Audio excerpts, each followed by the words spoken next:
If you're a wedding photographer using on and off camera flash during your weddings, ceremonies at church, but you're struggling to match your colors, stick with us in this episode of Photography 180, and we're going to briefly go through the importance of using color correction gels.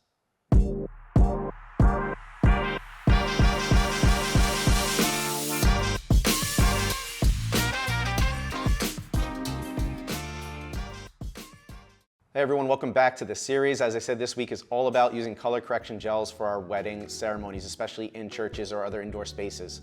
Now, the whole reason why we would want to use a color correction gel is because more often than not, these spaces are using lighting that is a much different temperature than our on and off camera flash is producing. So on camera flash, off camera flash, without anything on it, it's coming out usually daylight balance, so 5600 Kelvin.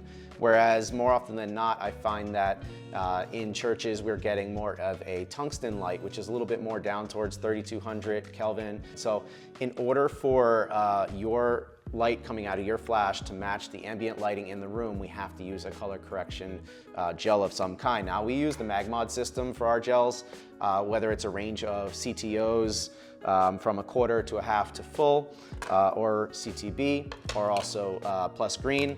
Whatever it may be, you're analyzing the light temperature coming from whatever it is in the room, usually, like I said, tungsten light, and we're adding a gel to compensate. Now, in camera, we're gonna be dropping our Kelvin down to try and match that ambient light.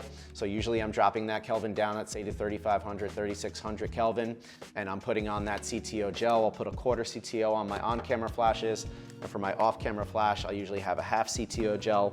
I'm also using the MagSphere with that quarter CTO, and then we're good to go. And what we get is a much more consistent look. The light that's hitting, any of our light hitting people will match skin tone wise to the ambient light in the room where our flash is not reaching. And this is gonna create a more professional look, more consistent look, and it's gonna make your life way easier, especially when it comes to color correction.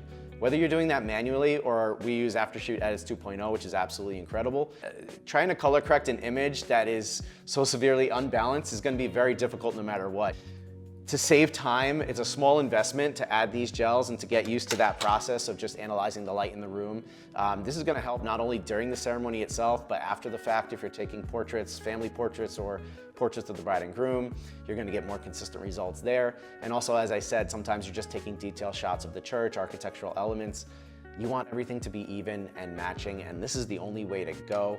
So if you are using on and off camera flash, really think about using a color correction gel system. The MagMods are so easy to use and so just quick and small to pack into your bag. So I highly recommend that. I'll link that down below. And I think just really putting some time and effort into learning how to adjust on the fly is gonna save you so much time and just make your images look that much better. So hope this episode's been helpful. Feel free to ask any questions down below about color correction, about the gels, and I'll be happy to help. And I look forward to seeing you guys on next week's episode.